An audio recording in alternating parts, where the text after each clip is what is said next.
morning. So, we're close to the tail end. So, why don't you tell us what's going on in the legislative session right now?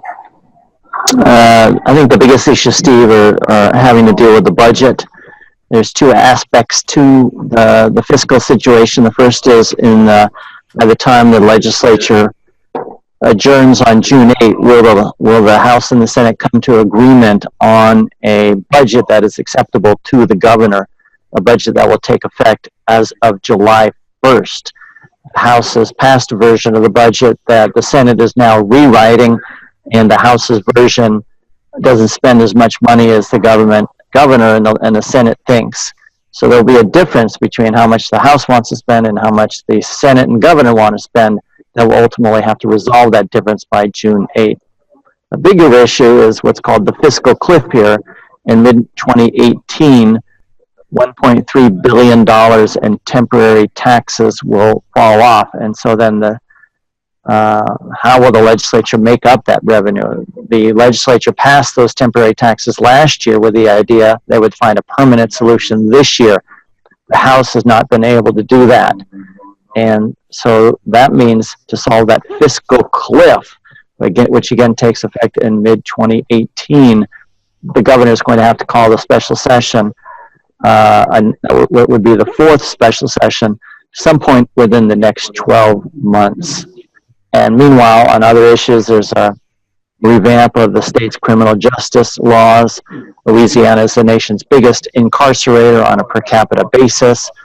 And it looks like the measures are moving forward, particularly in the more conservative House, that backed by a coalition of both groups on the left and the right, as well as the governor, to try to find a bunch of ways to keep fewer people from going to prison and let the less dangerous people out of prison earlier, reinvest the savings from all that for inmates when they get out so they won't go back in. And so that's moving forward as well. Okay, so there's always a difference between, at this point in time, budgetary differences between the House and the Senate, and of course the governor. So how much are we talking about?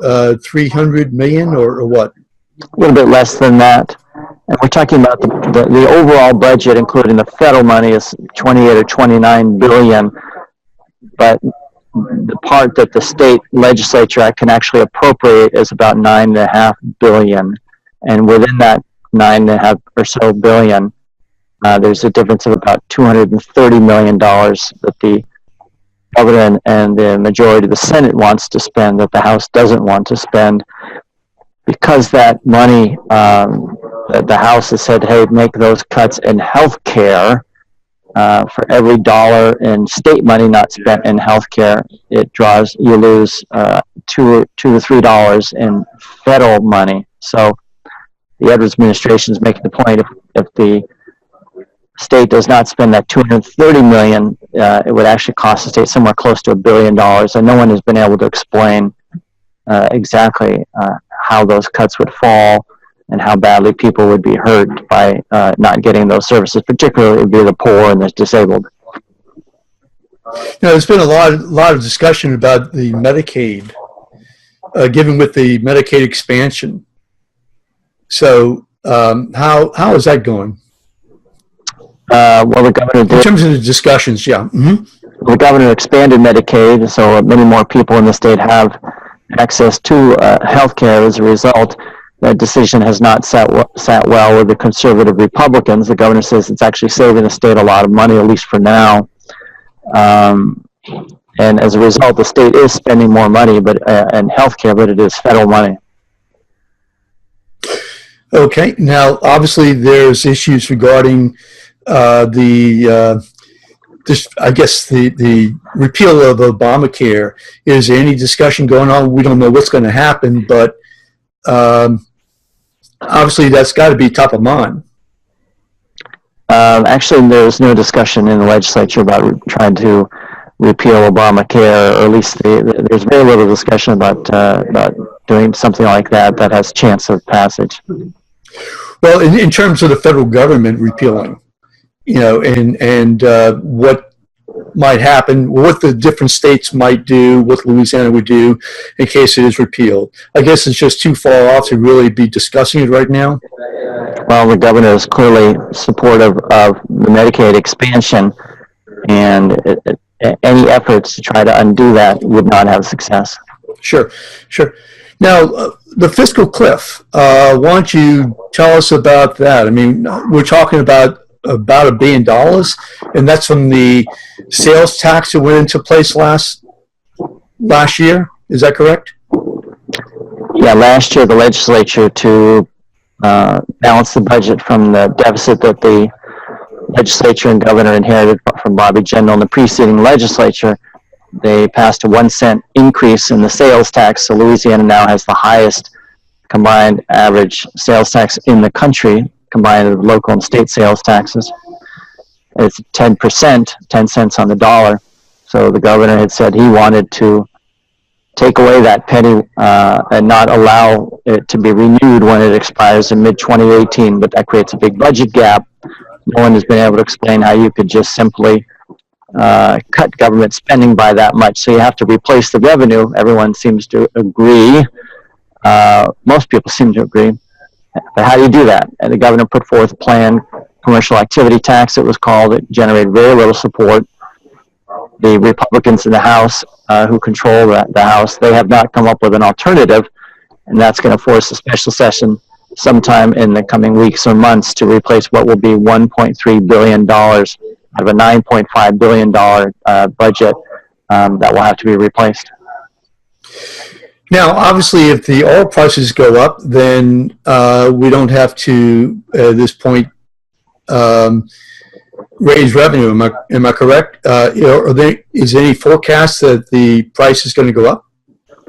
Well, I'm not in a position to know whether oil prices are going to go up or not, but certainly that is the hope of people here in the state capitol. They hoped that last year when the Republicans refused to approve some more tax increases sought by the governor, and obviously oil prices did not go up enough to help the state. Sure. Any idea what the oil price mark is right now? It's not something I pay much attention to. Sure, absolutely. So I know we talked about, we got a late start. We talked about ending at 10. How much time do you have? I need to end in about 2 minutes. Okay, great. Let's talk about your book. It's a book about the recent U.S. Senate race, long shot. So why don't you tell us about that? Tell us about just a storyline about long shot and how people can buy the book.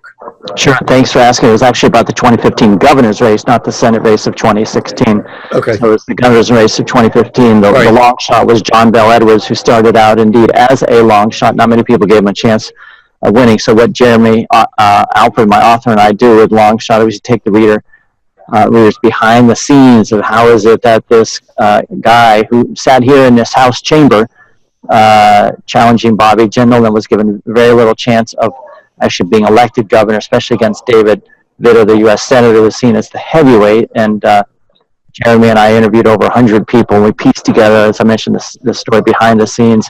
All sorts of people have told us that it's a read that they, even though they know the outcome, they can't put it down. But if people do want to get a copy of it, they can buy it at Amazon or their local bookstore, or they can also order it directly from me and Jeremy and get an autographed copy. And they would order that from LouisianaLongshot.com. Again, Steve, that email, that website is LouisianaLongshot.com to order our book. It's called Long Shot, a soldier, a senator, a serious sin, an epic Louisiana election on the 2015 governor's race of Louisiana. Okay, well, good enough. Listen, I really thank you. I appreciate that you took your time to be with us, and we have the system now set up, so hopefully in the future we'll be able to do it without any issues at all. Again, I really thank you, Tyler Bridges, and those people who want to buy the book, Long Shot, Amazon, and Tyler, we'll talk to you real soon. I really appreciate you taking your time being with us. Thank you, Steve. So much. Appreciate it.